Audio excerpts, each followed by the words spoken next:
Sometimes getting from the before to the after can be a real bitch. Yeah, the first day I just started making the cabinets. Used the dado blade to dado out the bottom shelf.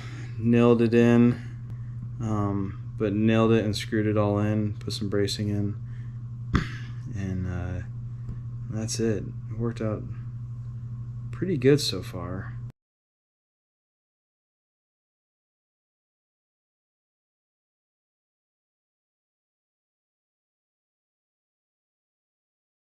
See right here where I nailed my finger.